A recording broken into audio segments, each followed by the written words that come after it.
E aí, pessoal, eu sou Alexandre Batista e esse é o Costelinha no Sobrecapa, o podcast de toda segunda-feira no Deezer, Spotify, Castbox e iTunes e também em vídeo no Sobrecapa lá no YouTube.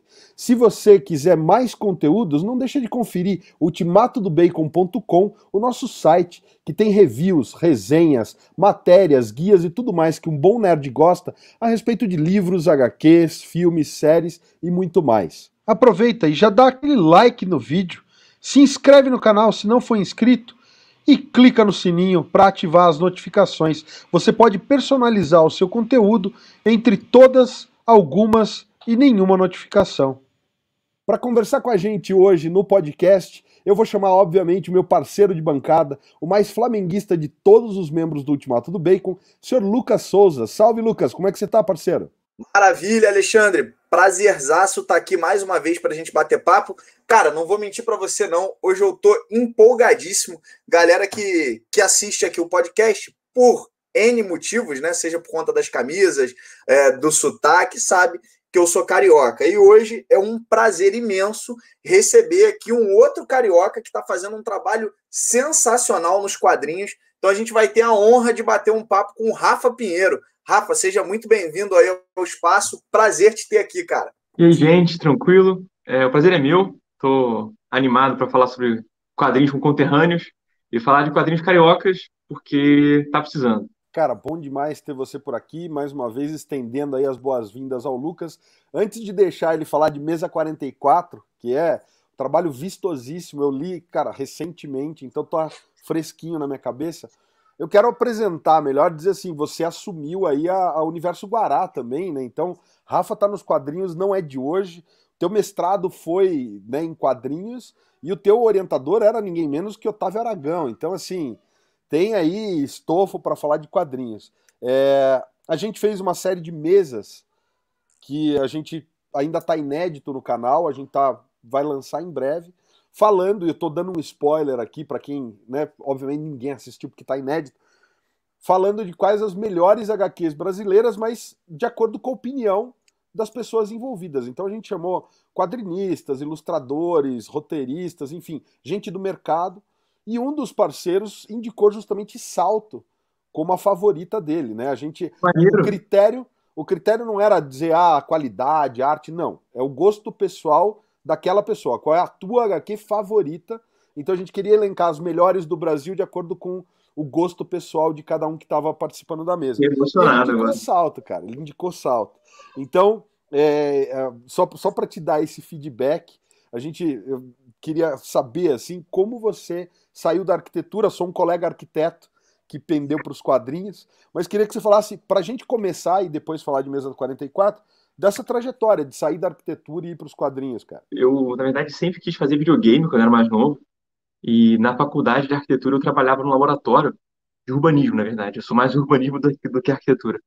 E o meu trabalho lá era simular o Rio Antigo. Fazia, tipo, videogames, assim, modelos 3D do Rio, e transitava entre os tempos, assim.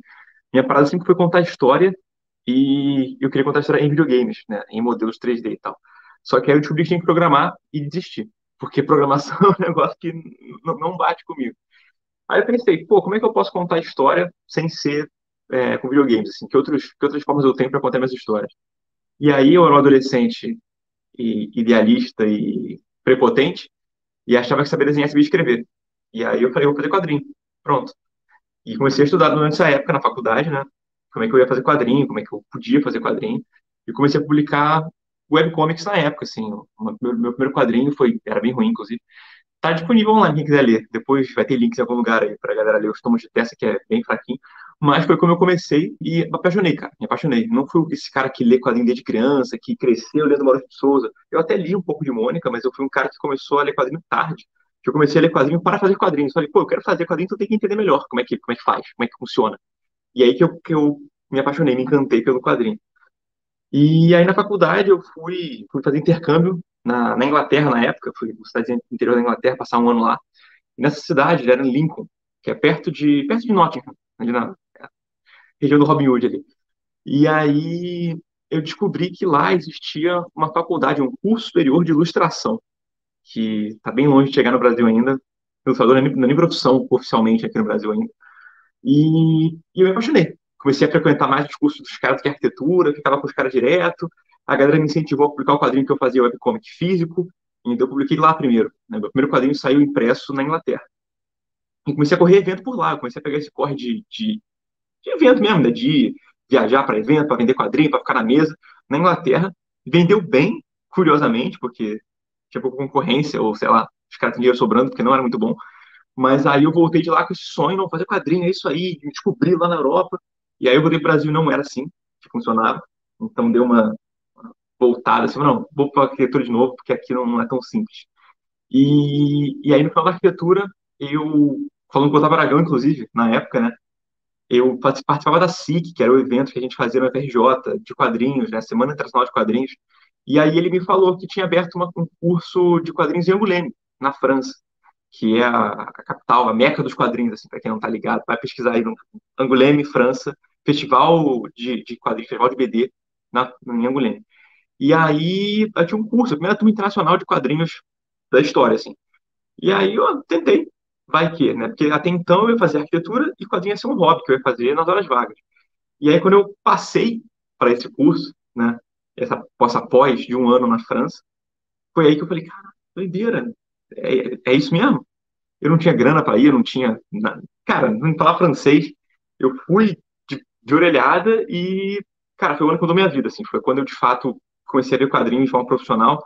Foi quando eu aprendi muita coisa. Até então eu fazia, assim, meio autodidata. É, e aí, quando eu fui para lá, eu tive que me reinventar para me adequar ao mercado francês, que é outra parada. Quando eu tava lá, eu aprendi um monte de coisa. Foi lá que eu criei o canal, inclusive, porque eu queria compartilhar o conhecimento que eu estava aprendendo. Foi lá que eu criei Salto, né? O projeto que eu levei para essa pós foi Salto. Então, Salto é meu filho francês. E quando eu voltei de lá, eu voltei mudado. Eu falei, cara, não é isso. Então, a arquitetura, se for o caso, é um hobby e o que eu quero fazer é quadrinho de fato, entendeu? Então, eu voltei já estudando para mestrado, para fazer mestrado na FRJ também. Não é quadrinhos, né? O mestrado é em mídias criativas. Mas, obviamente, é um quadrinho, é focado em quadrinhos, né? Mas, enfim, o mestrado é mais vago do que isso. Não tem um mestrado em quadrinho do Brasil, ainda, infelizmente. Espero fazer parte disso um dia, ajudar a construir essa questão acadêmica, mas é outro papo.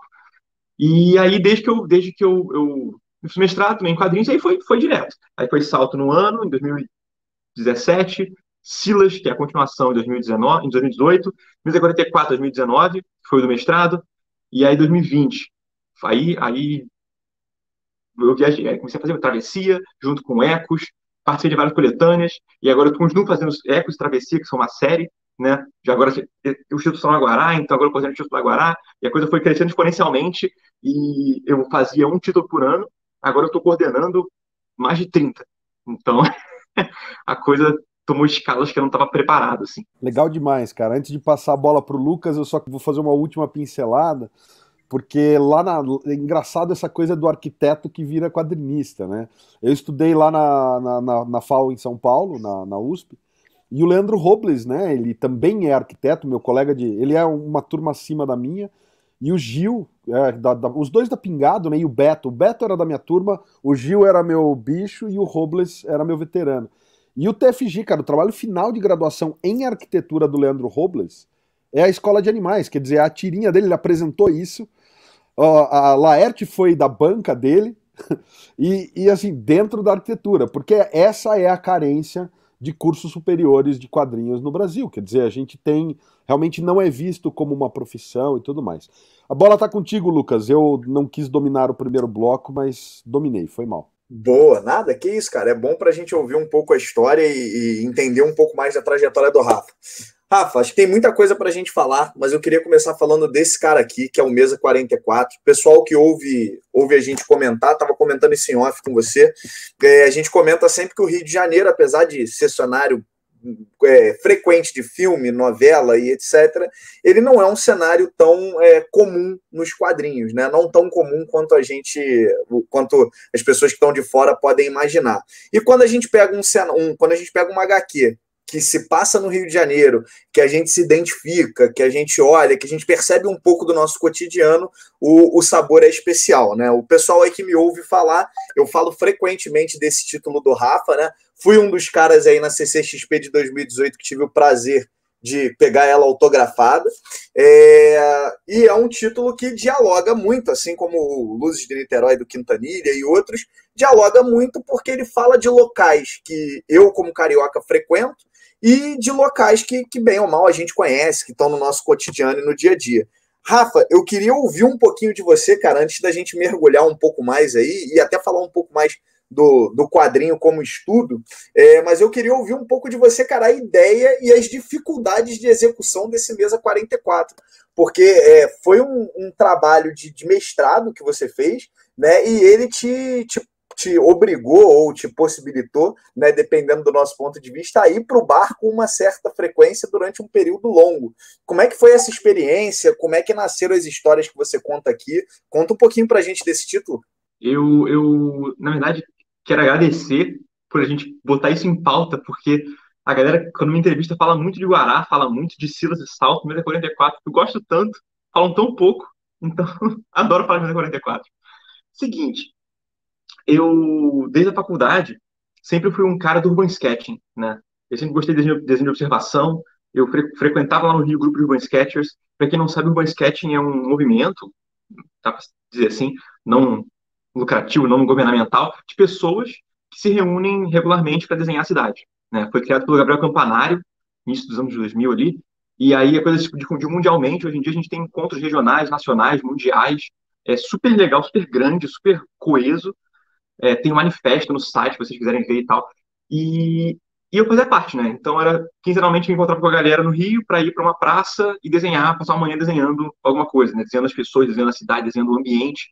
E eu sempre gostei muito disso porque é um tipo de desenho que não é um desenho técnico, não é um desenho profissional, né? Tem um monte de gente que vai nesse encontro que é aposentado, sabe? É estudante, é uma galera que quer desenhar para se divertir, né? E é um desenho que não está preocupado necessariamente em representar algo corretamente. Está preocupado em.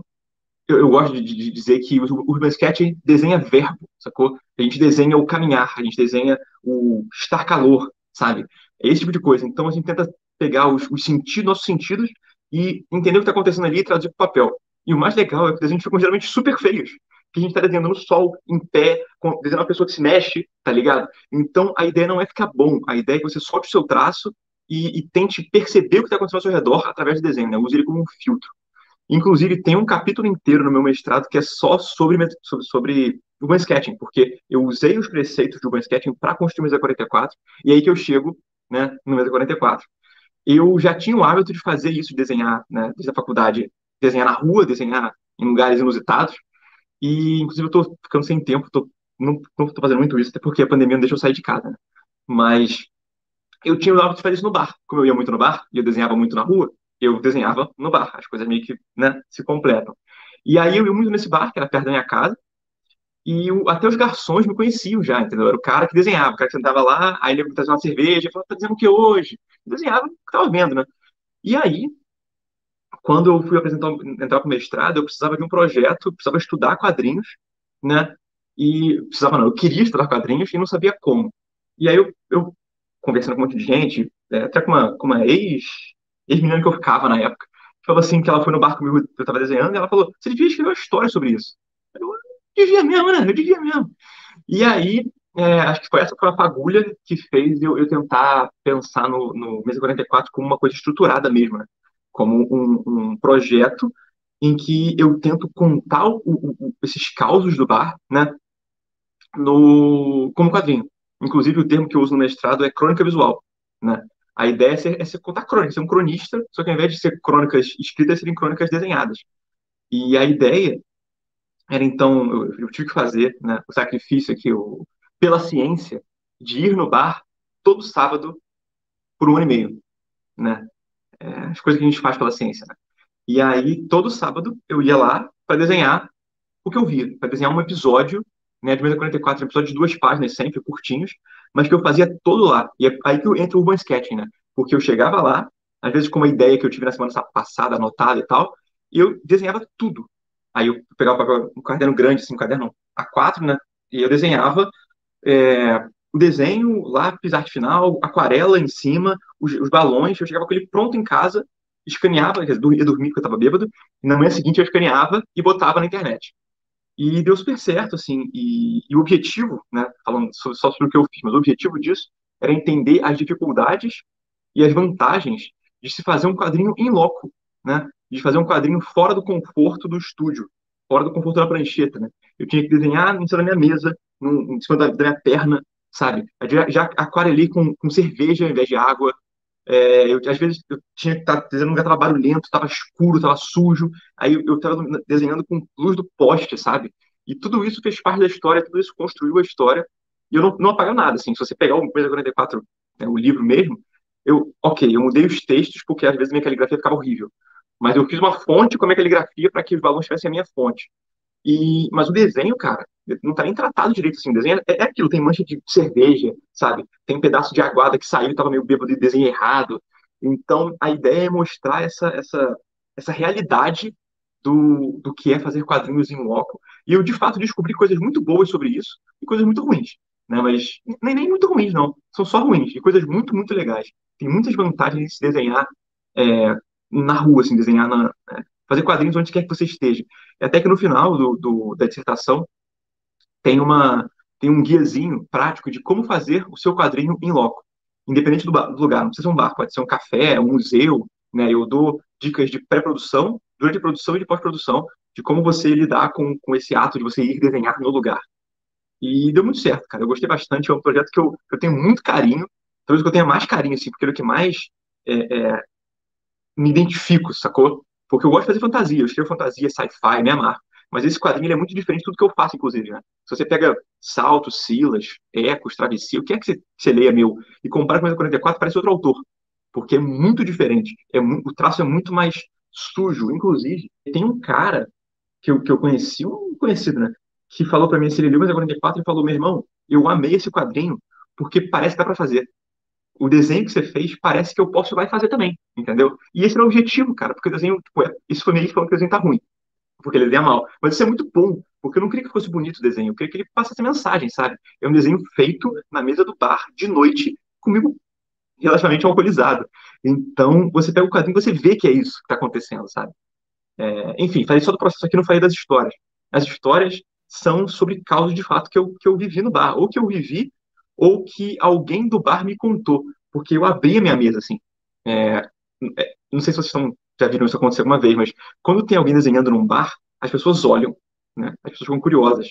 Então, vira e mexe, quando eu via alguém que estava olhando muito, eu falava, vem cá, irmão, vem cá, você daqui, me conta a tua história, sabe? Então, tinha um pouco desses relatos, tem pessoas que eu conversei com o pedinte que ficava ali na região, teve episódio que eu conversei com o gerente, com o garçom, que eu conversei com um cara que morava embaixo da ponte, tá ligado? Pertinho do bar, assim, que ele pegou meu violão emprestado uma vez. Cara, muitas histórias incríveis. Eu vivi histórias realmente incríveis nesse 1 ano e meio desenhando no bar, assim.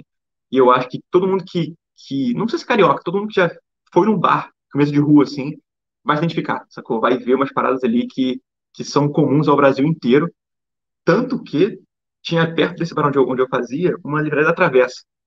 E eu lembro que quando o Mesa 44 fez essa livraria da Travessa, os livreiros viram, né, reconheceram que era o lugar ali e esgotou em papo de 2 semanas, assim, o livro. Todo mundo recomendava. Aqui do lado, fica aqui do lado, sabe? Então essa coisa, essa proximidade é muito legal. E me perdi no meu discurso, mas é isso aí, tô animado de falar de Mesa 44. Eu acho incrível você narrar isso, cara, porque eu fiz parte de núcleo de quadrinho lá na FAO, né, a Cogumelo. E a gente tinha essa discussão de tentar fazer projetos que, né, elevassem o jogo do quadrinho, novas propostas e tudo mais. E quando eu peguei a Mesa 44 na mão, que o Lucas não parava de falar pra mim, leia isso, leia isso, leia isso. Eu juro pra você, cara, eu tô até agora morrendo de inveja de você e falo assim, que filho da... a ideia que o cara teve. Porque existe uma diferença entre ir pro bar e frequentar o bar. E quando eu tô hoje moro em Curitiba, mas quando eu morava em São Paulo, eu frequentava os bares, né? Eu era solteiro e tudo mais, então assim, era sair do trabalho e ir pro bar e tal. E eu falo assim, mano, como que eu não tive essa ideia, sabe? Tipo, eu morri de inveja de você, cara, e achei, tem histórias incríveis, eu vou passar de novo a bola pro Lucas, para não Ô, dominar aqui. Alexandre, é legal a gente ouvir o Rafa falando, é óbvio, eu acho que é realmente uma história que encaixa para todo mundo que frequenta bar, mas quando tá próximo, realmente você cria um vínculo maior, né? Você reconhece. Tem uma determinada cena, Rafa, que você tá falando de chuva, e aí você fala que o rio era um mangue e tal, e você tá sentado na mureta. E eu falei, putz, a gente ficava sentado fumando naquela mureta ali e tal. Então você percebe isso, sabe? Então isso é legal demais. Eu ia fazer dois comentários, né? Eu acho bacana, primeiro, Rafa, a tua interpretação do bar. Né? O bar, cara, talvez seja um dos ambientes menos explorados, mas um dos mais férteis para a história, né? Eu tô me lembrando, Alexandre, eu só consigo me lembrar de uma outra história que tem um bar como ponto principal, que é o Dedos Mágicos do Laudo. Eu não consigo me lembrar de nenhuma outra HQ que eu falasse assim, não, ela se passa no bar, é o bar, e eu reconheço aquele bar como sendo real, né? Porque, vamos combinar, se a gente for olhar lá o Sandman do Neil Gaiman, tem bar lá, mas eu acho que eu nunca cheguei no Não é o estado nosso alcoólico bar, né, de. cara? Eu nunca cheguei no estado alcoólico de reconhecer aquilo ali como algo real. Né? Mas, enfim, eu acho legal, Rafa, a tua interpretação, porque o bar ele é diferente para cada um. Então, eu, por exemplo, sou um cara muito ligado a futebol. O bar, para mim, ele tem uma outra conotação, ele tem uma outra vida, porque ele normalmente está relacionado a jogo, está relacionado a emoção, está relacionado. E eu vejo o teu bar e mesmo assim eu reconheço ele muito bem. E eu queria te fazer duas perguntas em cima disso, cara. Tem duas passagens para mim na HQ que dão um pouco do tom que você cria lá e que não são só a observação. É você olhar as experiências e os conhecimentos do Rafa na HQ. Uma é quando você fala que uma métrica que você tem para avaliar um pouco as pessoas é o fato de quão divertido você acha que ia ser uma tarde no bar com essas pessoas. Eu achei isso incrível. Eu falei, porque é algo que a gente às vezes comenta, fala, cara, me chamar para ir para mesa de bar com gente que eu não gosto, pelo amor de Deus, não faça, porque aquele ali é o meu momento de descontração e tal, então, por favor. E aí é legal a gente ver alguém verbalizando isso, porque assim como eu, você deve ter uma penca de gente que pensa dessa forma e a gente às vezes não fala porque é um negócio que leva a alguns julgamentos, né? Você fala, pô, minha métrica é se eu quero ou não passar tempo com a pessoa no bar. Então isso é legal, dá para ver um pouco de você ali, e aí você tem uma história pessoal que você conta ali no meio. E tem uma passagem, cara, que eu curti demais, que é aprendizado, que você fala do copo americano. E você conta a história do copo americano, e aí você chega a falar um pouco da espuma, do colarinho e tal. Foi algo que é um conhecimento que você já tinha, um conhecimento que você falou assim, cara, seria legal falar sobre isso, e você foi pesquisar. Conta um pouco dessa. Eu tô pegando duas passagens, mas eu comentei da do Rio, onde você fala um pouco da origem ali geográfica do Rio de Janeiro. São coisas que você já sabia e ali na hora, como você falou, desenhando, você achou que encaixava na história ou foram coisas mais pensadas? Vou tentar falar de cada, são três respostas diferentes. A do Rio é um negócio que eu sempre me incomodou, como que o Rio alaga todo ano, sacou? E aí, quando eu fui fazer arquitetura, eu descobri o porquê, né? Eu entendi o porquê. Porque o rio é construído em cima de um mangue, o rio não era para ser como ele é, o rio é todo aterrado, e a natureza quer pegar de volta todo ano, sacou? Então, é um negócio que sempre me incomodou, e quando eu fui começar a fazer, os primeiros episódios, inclusive, esse do Rio Inundado, assim, e eu fui desenhar, eu cheguei lá, começou a chover, e eu não tinha como desenhar, eu fiquei meio maluco. E os caras, tipo assim, foi um dia que não tava planejado de chover, não tava planejado é complicado, né? Não tava previsto que ia chover. Então, é um dia que o barco ficou meio vazio, porque os caras não deram tempo de montar os guarda-sol e tal. Então, ficou meio imprático. Eu falei, cara, eu não vou conseguir ver uma história de alguém hoje, entendeu? Aí eu vou escrever sobre a situação que é de eu não conseguir ver a história de ninguém hoje, que é o fato de que tá alagado, que eu tenho que ficar com o pé pra cima, porque, né? Então acabou sendo. Era um conhecimento prévio, mas que tem a ver com aquela noite, né? Que eu escrevi. O do Copa Americano, eu sou um cara que gosta de entender. Eu sou um cara muito curioso, acho que essa é a palavra. Então, eu reparei que o copo americano é muito diferente, né? Muito diferente do tamanho dos copos que a gente tem em casa, sacou? Ele é menorzinho e tem em todo lugar. Eu viajei o Brasil e tem em todo lugar. Eu falei, cara, qual é desse copo? Tem uma regra não falada de por que todo mundo usa esse copo? Tem alguma coisa desse copo que, sabe? Por que todo mundo usa esse copo? Qual é a parada desse copo? Aí eu fui pesquisar e eu descobri, meu Deus, que doideira! De fato, tem uma parada especial nesse copo. E aí que eu descobri isso, e quando eu fui para esse dia que eu desenhei o episódio do copo, eu tava falando sobre isso com alguém, com um brother meu, e aí você episódio sobre isso. Eu, pode crer, devia mesmo fazer um episódio sobre isso. E aí eu fiz um episódio sobre isso. E o terceiro, qual que é? Esqueci. Era você comentando das pessoas, né, que ficam no bar e da métrica que você tem pessoal. Sim, sim. Cara, isso foi justamente um dia que, na verdade, eu ia falar que uma coisa negativa, mas não foi coisa negativa, não, foi positivo. Ao invés de pensar nisso de que, é, pô, essa pessoa não gosta de ver no bar e tal, que tem gente que a gente, ai, não tem um saco, fulano vai, pô, não, hoje não vai dar pra mim não, sabe? Esse tipo de coisa existe, mas foi, na verdade, um caso contrário. Eu não lembro quem foi que eu conheci nessa época, e eu tava conhecendo com outro amigo meu e falei, pô, esse maluco é muito, muito uma gente fina, cara. É um cara que eu ia pilhar muito passar a noite no bar com ele, sacou? E aí ele falou, pode crer, né? A gente meio que mede dessa forma. Meio que o quão legal a pessoa é que a gente conhece, é o quão a gente gostaria de marcar um bar com essa pessoa. Eu falei, pode crer, né? E meio que daí que surgiu essa coisa, eu passei a, depois desse episódio, a de fato usar isso como métrica mesmo, assim. Alguém me chama alguma coisa, eu penso assim, se fosse no bar, eu iria, sabe? Qual é? Eu ia curtir ir no bar com essa pessoa. E isso passou a ser uma, assim, claro que não é só isso que julga se eu vou sair ou não, mas é um negócio interessante para eu ver o quanto eu gosto. Assim, às vezes a gente não pensa quando a gente gosta de alguém ou quando a gente não gosta de alguém. E colocar essa perspectiva faz a gente ter essa noção um pouco melhor de que, pô, é um cara que eu, com certeza, se eu fosse pro bar, eu ia não querer ficar lá, sabe? E é isso que você falou, né? O bar, para mim, eu trabalho muito, eu sou meio workaholic, na verdade. E, inclusive, eu tô sofrendo muito agora, na pandemia, porque não tem como eu ir pro bar. E, tipo assim, eu trabalho em casa, eu trabalho de home office, sempre trabalhei, sim, com quadrinhos e tal, dando aula online. Então, eu tô em casa, eu tô trabalhando. O meu lugar de trabalho é em casa. Então, não poder sair de casa, porque geralmente eu faço assim, eu trabalho o dia inteiro, eu falo, cara, agora eu vou relaxar, vou largar o trabalho, e aí eu vou pro lar, porque é um lugar que eu não tenho como trabalhar, teoricamente, né? Até o mês 44. Então, não tem como, não tem um computador, não tem uma prancheta, não tem como desenhar ou trabalhar com as paradas no bar. Então, é o momento que eu vou, de fato, ser só eu, sabe? E aí, se eu for no bar com um cara, ou com alguma menina, ou enfim, com alguma pessoa, que eu fico pensando assim, devia estar em casa, sacou? É um sinal de que tá errado, sacou? De que eu não tô conseguindo curtir o momento de descontração que eu tenho sem trabalhar, sabe? E, cara, tá muito ruim não poder sair pro bar. Acho que é a coisa que eu mais sinto falta, sabia? Não pelo bar em si, pra beber ou algo parecido, mas porque eu sou muito ruim de manter amizade em rede social, assim, eu sou muito ruim de ficar falando pela pessoa com WhatsApp, eu tenho uma preguiça enorme disso. Então, geralmente, é uma coisa que eu sempre fiz. Eu começo a trocar ideia com a pessoa no WhatsApp, e aí começa a ficar interessante o papo, eu falei, pô, irmão, bora pro bar, hoje à noite, pra terminar essa conversa. Então, eu sempre tive esse hábito de ir pro bar pra trocar ideia, sacou? É o momento que eu tenho de trocar ideia, de conhecer gente, enfim, trocar mesmo. E eu não tô tendo isso, sabe? É um pouco frustrante. É que eu acho que o papo fez uma curva pra pandemia aqui, ficou meio triste, mas numa nota positiva. Eu gosto desse episódio. Eu vou comentar, cara, que é um dos primeiros episódios, é aquele em que você faz o teste de ir medindo a diferença do seu traço de acordo com o consumo de bebida alcoólica, né?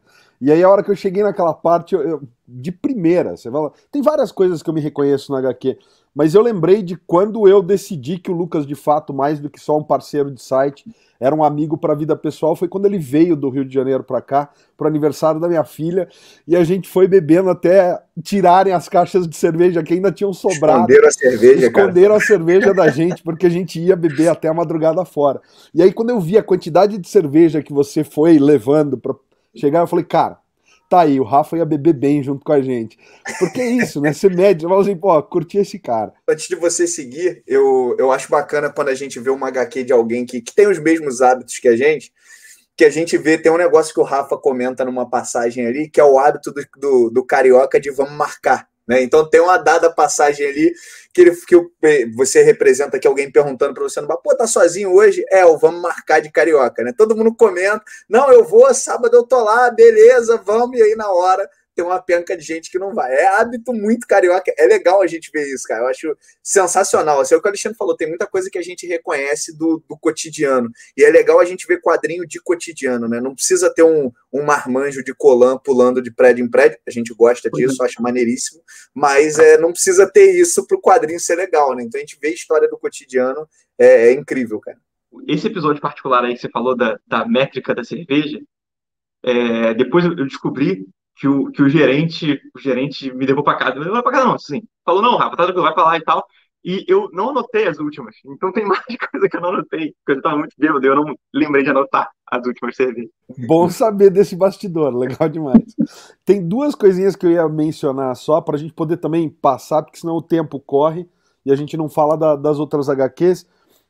Mas eu ia mencionar uma que eu fiquei sinceramente chateado, é quando você vai beber em São Paulo. E pelo desenho me pareceu que você foi beber na Paulista. Então eu vou te dizer, beber em São Paulo é legal, mas eu acho que você estava no lugar errado. Vou te apontar, vou até fazer um merchan aqui, que não tô recebendo nada por isso. Mas galera, se vocês precisarem beber em São Paulo, vão pro Genésio. Genésio é minha casa de coração, era o meu cantinho favorito lá na Vila Madalena. Beber na Paulista não é legal mesmo, mas no Genésio parece que você tá Pô, bebendo. com a sensação de que vai subir um cupom de desconto Alexandre 10, alguma coisa assim, não, né? Não, infelizmente não, eu tô faz 8 anos longe do Genésio, mas é um bar muito bacana em São Paulo, que tem, é o que eu falei, cara de bar carioca. Eu tinha minha mesinha lá no canto também. Ah, e o Pé de Manga, não sei se o Pé de Manga ainda tá aberto, mas são 2 bares que eu recomendo assim, sem nem olhar. E a outra coisa, as citações, daí uma nota meio triste, mas se fala do Carpalhal e tem um outro autor também que se cita essas passagens, né? Então, assim, achei extremamente delicado e bacana, e eu queria que você comentasse, porque é um momento sério da HQ, mas você tratou de uma maneira elegantíssima, então queria que você comentasse sobre É, isso. tiveram, durante, assim, foi um ano e meio, né, bastante tempo, eu perdi 2 pessoas, assim, durante esse tempo, por motivos diversos, e a primeira foi o Carpalhal, João Carpalhal, que era um parceiro de quadrinhos, assim, o cara foi um dos grandes agitadores da cena da Baixada Fluminense. Ele é lá de Caxias, era de Caxias, e é um cara que, pô, a gente trocava ideia sempre, eu ia lá fazer evento com ele, é um cara que sempre puxava as coisas, ele foi muito importante para a cena da periferia, né, do Rio, e eu estava num evento acadêmico, inclusive, de quadrinhos no Nordeste. Não lembro onde é que eu estava num evento, em algum lugar, não lembro exatamente onde que era, e eu soube por mensagem, estava numa mesa de jantar, assim, com a galera de quadrinhos, e falaram, cara, o Capara apareceu. E todo mundo ficou na bad, assim, foi terrível. E eu estava em Minas. Minas? Eu não lembro agora onde é que eu estava. Enfim, relevante. E aí, quando eu voltei, o primeiro episódio que eu fiz foi justamente uma espécie de homenagem de uma última conversa que eu tive com ele, assim. A gente estava falando sobre o mercado e tal, que é o papo que a gente mais tinha. E eu meio que transformei aquele papo num quadrinho em homenagem ao Carpalhal. Foi um quadrinho legal, assim, um quadrinho, inclusive, a galera do coletivo Capa Comics que ele criou lá em Caxias e tal, adorou, compartilhou muito na época. Foi uma homenagem bonita, eu acho que cumpriu o seu papel. E outra pessoa que eu perdi nesse momento, nessa época, foi o Gerard Gorrige, que foi o meu orientador da França, né? Lá quando eu estava na França, que é um cara, porra, absurdo, assim. Sempre que eu tenho oportunidade, eu falo desse cara, que ele foi o cara que me transformou no que eu sou hoje como quadrinista, assim. Inclusive, o curso que eu dou, né, os meus cursos que eu tenho, né, que abrem semestralmente, inclusive vagas abrem em junho, fiquem ligados, são cursos que eu construí baseado no que eu aprendi com ele, entendeu? A minha ideia é tentar passar o que ele passou para mim, para as pessoas, sacou? Todo o método é parecido, até os jargões que ele usa eu tento usar também. Tem muito dele no meu curso, tem muito dele no que eu faço de quadrinhos, assim. Para você ter uma noção, eu gosto de pensar nessa coisa, falando um pouco de academia, né? Até o Otávio Aragão que me deu esse bizu que eu amei, de que a gente tem meio que uma árvore genealógica acadêmica, sacou? A gente tem, tipo assim, eu fui orientado por fulano, fui orientado por fulano, e a gente consegue construir uma árvore genealógica de conhecimento. E eu acho que nesse quesito eu estou muito bem, porque lá na França eu fui orientado pelo Gerard Gorrige, que era ninguém menos do que amigo pessoal do Will Eisner. Foi ele que fez o rolê para fazer a exposição do Eisner, a maior exposição que já teve na história de originais do Eisner, lá em Guilherme, quando eu estava lá.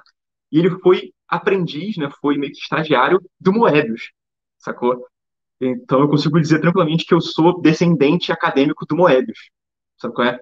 Isso é muito doido, isso é muito doido. Graças ao Gerard. Então, é um cara que foi muito importante para mim, assim, inclusive, eu e Denis, que fomos nós dois fizemos esse curso lá na França, a gente brinca que, tipo assim, quando a gente faz um quadrinho, ou quando está editando um quadrinho dos outros, né, eu tento imaginar o que o Gerard falaria. Tento fazer um Gerard na minha cabeça, assim, para ele iria reclamar disso aqui, dessa tangente aqui, desse balão demais aqui, né, dessa narrativa. Então, foi um cara que foi muito importante mesmo, e ele teve uma morte súbita, assim, foi bizarro. Ele era jovem. Os dois eram jovens, na verdade, né? Os dois tiveram uma morte meio ninguém esperava. E, enfim, foram momentos importantes para mim. E eu acho que, já que eram dois caras do quadrinho, né? Foram duas personalidades do quadrinho, eu achei super justo homenagear essas pessoas no quadrinho que eu estava fazendo, né? E é isso. Lucas, tem alguma última pergunta do Mesa 44? Quer fazer alguma antes da gente mudar de assunto? Não, Alexandre, eu ia só fazer um comentário, né, que tipo de coisa que merecia uma continuação, né, cara? Eu, de repente, aí um Mesa 44 2 pós-pandemia, sei lá, cara. Só plantando a ideia aí que, de repente, o Rafa já tem na cabeça, mas tipo de coisa que a gente leria animadamente, cara. Mesa Cara, 44, bares do Brasil. Tu vem pra Curitiba, a gente reprisa aí no Rio, participações especiais. A gente já tá plantando sementes aí. É isso aí. eu tenho vontade de fazer uma continuação. Fato que tenho. Desde que eu terminei o quadrinho, no dia seguinte eu falei, quero fazer mais. Mas assim, é um negócio que dá trabalho. Dá trabalho. E ao bar todo sábado. Parece que eu falo de sacanagem, que foi muito difícil e tal, mas no fim das contas acaba de fato sendo, porque eu tenho que fazer quadrinho toda semana. E às vezes tu não tá na vibe, sacou? Às vezes tu não tá afim de ir no bar, às vezes tu não tá afim de desenhar no bar, você quer só relaxar um pouquinho. E agora eu tô num outro momento da minha vida, né? Porque eu vou casar, eu tô morando com a patroa, então é outra coisa, né? Outra realidade, mas ainda assim eu acho que valeria, e eu tenho vontade de fazer sim, um mês 44, talvez um mês 88, sei lá, qual é o nome disso. Mas agora que eu me mudei, né? Eu vim para Campos na pandemia, porque é morar com a patroa, e aqui é mais barato a qualidade de vida. Isso é outra cidade, como eu falei, passa carroça aqui na frente, é outra vida. E eu pensei, tava pensando nisso hoje mais cedo, quando eu vim falar com vocês, né, que vocês falaram que eu falava de mesa 44, eu falei, pô, imagina se eu fizesse agora uma mesa 44 em outra cidade, né? Quantas coisas iam mudar, quantos paralelos eu não poderia traçar, né, com um bar em Campos, e o que é diferente, o que é parecido, essa coisa de fazer uma mesa 44 itinerante, né, cada edição ser uma cidade, seria muito legal, mas eu preciso ter condições de estar morando em cidade diferente para fazer isso. Ou, assim, o Mesa 44 original foi feito nesse modelo de um episódio por semana no bar por causa do mestrado, porque eu tava de fato estudando um processo. Eu não preciso necessariamente fazer dessa forma, eu posso fazer uma coisa mais solta, uma vez por mês, a coisa levar mais tempo para sair também. Eu não preciso mais estar tão método científico de ter que ir e ter que fazer da mesma forma. Então, enfim, é uma coisa que eu quero fazer. Eu tô sem tempo nenhum nesse momento e sem condição mundial de pandemia para fazer. Mas é uma coisa que em algum momento vai acontecer com certeza, porque eu não vou deixar passar. De vez em quando eu tô, e até em casa, eu penso em histórias. Rapaz, isso aqui daria um bom mês da 44. E eu devia anotar isso, inclusive, agora que eu falei. Mas, enfim, vai ter mais algum dia. Vou passar então para Silas e para Salto. Rafa, primeiro de tudo, eu sou apaixonado por steampunk, acho genial. E Somos dois. como o Otávio Aragão fala no prefácio dele, a tua HQ ela sai, não é só steampunk, né? Ela sai disso, ela circula por outros gêneros e tal. E muito por conta da tua formação, você contou agora pra gente, então fez mais sentido ainda na minha cabeça. A gente vê dos quadrinistas brasileiros que tem muita inspiração ou coisa de traço. Você tem a galera que é mais da raiz do cartoon, então bebe nas fontes de, sei lá, Angeli, Laerte, dos cartunistas brasileiros mesmo. Você tem uma galera, por exemplo, o Flávio Luiz, que tem um traço mais europeu, que puxa das bandes dessinées francesas e tudo mais. E a galera que puxa bastante do comics americano, a galera do mangá e tal. O teu traço, e principalmente por conta dessa variação entre o Mesa 44 e o universo, né, de Salto e Silas, eu não consegui. Salto é um pouco mais europeia, mas ainda assim é uma mescla tão grande. E essa coisa de você falar, cara, eu nunca li quadrinhos, eu fui ler quadrinhos pra fazer quadrinhos, eu acho que fechou a pecinha do quebra-cabeça. Então, falando pra quem ainda não leu, é bacana porque é um traço completamente autoral, assim, e você vê justamente isso, né, que você consegue variar de um para outro com uma tranquilidade, me parece muito tranquilo. Duas perguntas que eu quero te fazer. Obviamente, de onde veio a inspiração para esse universo? A gente consegue pegar as referenciazinhas uma ou outra ali, mas, cara, é o mito da caverna de Platão reimaginado, penso eu. E a segunda você pretende seguir com esse universo algum dia? As inspirações, na verdade, vêm do meu tempo na Inglaterra. Porque quando eu fui para a Inglaterra, lá em Lincoln, a semana que eu cheguei lá era a semana do Festival Steampunk de Lincoln, que é o maior festival steampunk da Europa. Então, eu cheguei numa cidade, num país desconhecido, numa cidade desconhecida, e fui recebido por um monte de gente vestida de steampunk, fazendo competição de carros steampunk. Sabe qual é? Aquilo foi muito doido para mim, foi muito impactante. Eu falei, cara, eu preciso escrever steampunk. Eu tô no lugar disso, eu tô na casa do steampunk, então eu vou pegar referências e estudar bastante. Foi o que eu fiz. A ideia de salto ela é antiga, assim, ela é desde a época da Inglaterra. Eu só escrevi o projeto para a França depois. Então, a ideia é ter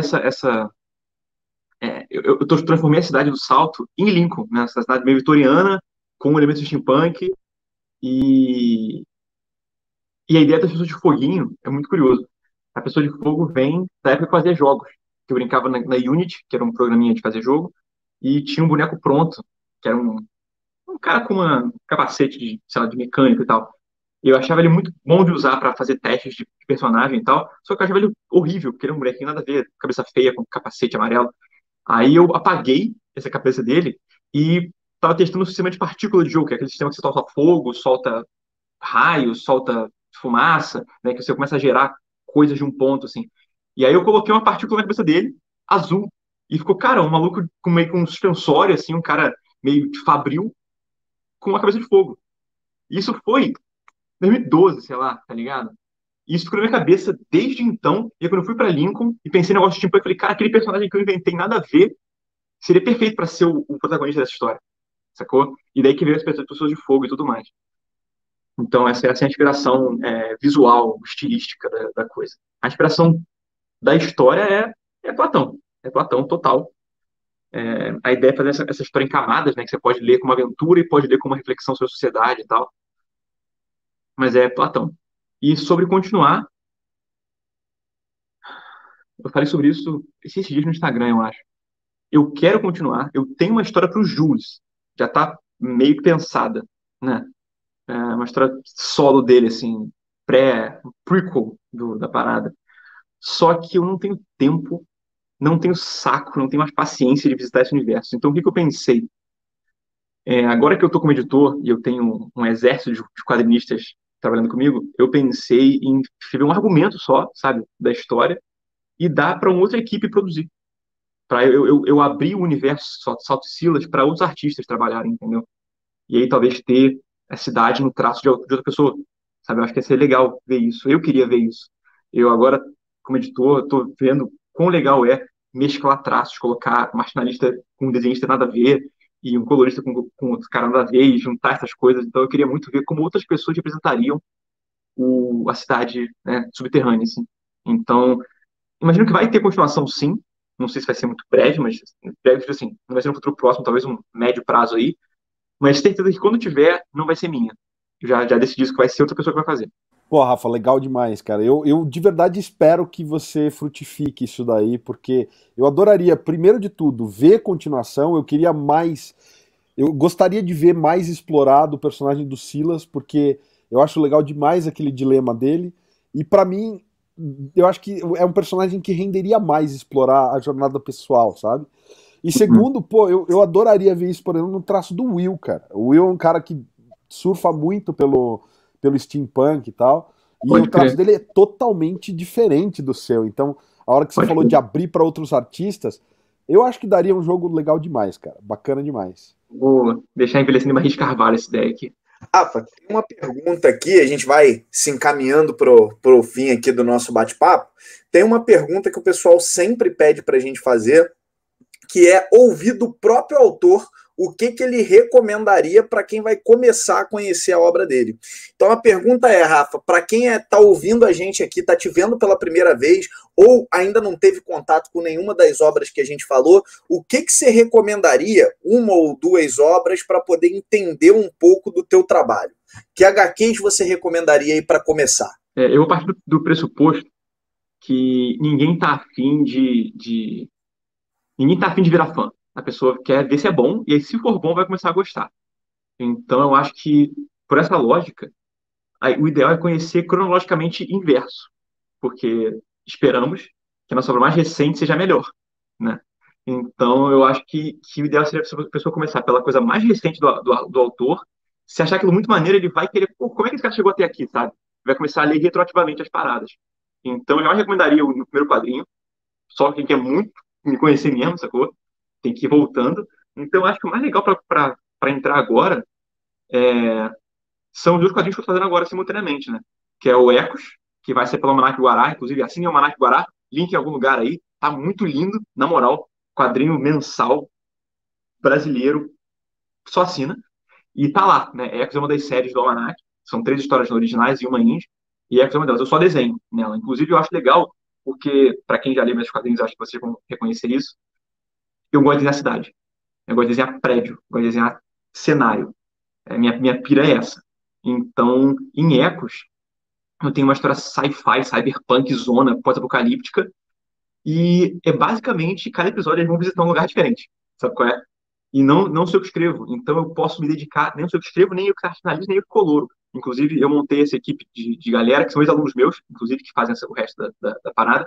E, meu irmão, eu posso me dedicar a só desenhar meus cenários, entendeu? Então, assim, sou eu, estamos até agora no meu melhor momento desenhando cenários, assim, para quem curte isso, curte umas cidades cyberpunk zona, uns templos em ruínas, é isso aí, vai para esse lugar, né? E quem quer ver narrativa, eu acho que o quadrinho que eu mais gosto nesse momento, que é a obra que eu mais estou orgulhoso, é um orgulho diferente. O Mesa 44 tem essa coisa pessoal, mas o que eu acho que é o melhor, estou, assim, minha forma mais saudável, atlética como quadrinista, é a Travessia, que é o quadrinho webcomic que eu estou fazendo aqui agora, que eu publico todo domingo também um episódio novo, né? É de graça, você pode ler no Flipthrough, no Tapas, no Webtoon. É um quadrinho digital, ele é feito para leitura digital, né? Feito para leitura em scroll. Então ele é de graça, é só entrar lá e ler. E por que eu falo que ele é o mais desenvolto, né? Porque ele é todo mudo. É um quadrinho mudo. Eu escrevo desenho, quem colore é a Mariana Guzmão. E por ele ser todo mudo, eu tenho que contar a história só na narrativa gráfica. Então é um exercício. Eu tô malhando narrativa fazendo esse quadrinho e tá sendo muito divertido. Eu tenho que contar uma história que não é simples, sobre personagens que ninguém conhece, num universo que você nunca viu falar. É tudo muito diferente, é tudo muito alienígena, porque é um sci-fi, né, alienígenazão. E eu tenho que passar a mensagem sem escrever nada. E isso é muito difícil. E é muito legal porque as pessoas especulam sobre isso. Então eu queria ver mais pessoas especulando. Porque é um personagem que está no deserto com um caderninho e com um mapa e está indo de lugares a lugares anotando coisas. Só que ele anota numa língua alienígena. Então você não sabe o que ele está falando. Eles têm cenas de conversa em que você não tem balão. Eles só fazem, tipo, fazem gestos conversando e entende aí, sabe? Isso gera possibilidade de entendimento. Assim. Tem uma cena que eu gosto muito no segundo episódio de Travessia, que ele vai para uma cidade, tipo uma vilazinha que ela viu com o Velho Oeste, sacou? Só que sci-fi. E aí ele meio que é perseguido e tal, a galera começa a correr atrás dele, e ele dá um soco num cara no bar. E você pensa assim, de quem foi a culpa disso, sabe? Ele já era procurado antes, ele apareceu lá e começaram a correr atrás dele, ou ele deu um soco no cara do bar e isso desencadeou perseguirem ele, ou alguém falou uma coisa pra ele e ele não gostou. Tem tantas possibilidades que podem ter acontecido. Tem uma resposta certa que eu pensei, mas não interessa sobre ela. O que interessa é como é que você leu aquilo, é muito mais participativo, sabe? Então eu acho que os lugares para começar são Ecos e Travessia, e depois se você gostar, você vai voltando, lendo como é que eu cheguei até esse momento quadrinístico. Assim. Maravilha. Rafa, queria, antes de passar a palavra aí para o Alexandre fazer o nosso tradicional encerramento, queria te agradecer, cara, pelo teu tempo. Legal demais poder bater esse papo contigo, legal demais ouvir você falando dos trabalhos, né? A gente sempre comenta que, acho que dos grandes prazeres que a internet propicia para a gente, que a gente tem aqui fazendo essas rodadas de entrevista, é a gente conhecer um pouco mais dos bastidores da obra, que certamente dão um sabor especial para a obra que a gente está lendo. Então, parabéns pelo teu trabalho, cara. Obrigado pelo teu tempo. E já estou aqui de dedos cruzados esperando mesa 44-2, mesa 88, ou seja lá como você for chamar. Obrigado mesmo aí, cara, pelo teu tempo. Eu que agradeço, gente. Obrigadão. Rafa, eu também quero estender os agradecimentos do Lucas, dizer que, sinceramente, acho que o pessoal em casa não vai perder, muito pelo contrário, vai ganhar demais de acompanhar os seus quadrinhos. A gente não conseguiu falar, né, do Universo Guará nem nada, porque o tempo aqui foi escasso, Eu de verdade, é que eu falei, eu coloco Mesa 44 também entre uma das minhas favoritas da vida, assim, porque eu me vi muito refletido nela, cara, acho, de verdade, assim, eu tive um período da vida que era isso, era bar quase todo dia. Então, você contemplou uma série de coisas. Tô ansiosíssimo para ver um outro projeto aí, como disse o Lucas, Mesa 88, Mesa 44.2 e tudo mais. A casa aqui vai estar sempre aberta para você, então fica aberto o espaço para você fazer um agradecimento aí, Rafa. Gente, obrigado, como eu disse, pela oportunidade. Sempre legal falar sobre isso. Obrigado por falar em 44, que é um negócio que pouca gente aborda quando fala comigo. Eu acho tão maneiro. Se eu pudesse, falava por horas de 44. Gente, então, me sigam, sempre bom, né? @Rafa com PH C Pinheiro, tá em todos os lugares aí. Eu fico mais no Instagram, mas me sigam no YouTube também. Eu tenho um canal, para quem não tá ligado, que eu ensino a fazer quadrinhos, né? Então, se quer começar a fazer quadrinhos também, quer se enveredar por essa bizarrice que é fazer quadrinho, segue o canal lá. Inclusive, se você quiser entrar mais a fundo ainda, botar o pé na parte funda da piscina de fazer quadrinho, eu dou cursos, eu tenho cursos semestrais de quadrinho básico, quadrinho avançado, desenho, roteiro, criação de mundos, cenários, mentoria de quadrinho para quem quiser ter um projeto e tentar me chamar como editor e tal. Então, matrículas abrem em junho para começar o próximo semestre em julho. Fiquem atentos, aí não sei quando é que isso vai ao ar, mas fiquem ligados lá no meu site, tudo no meu site, rafeiro.com. Vai entrar lá /curso para ver os cursos. E leiam Guará, gente. Leiam Guará também.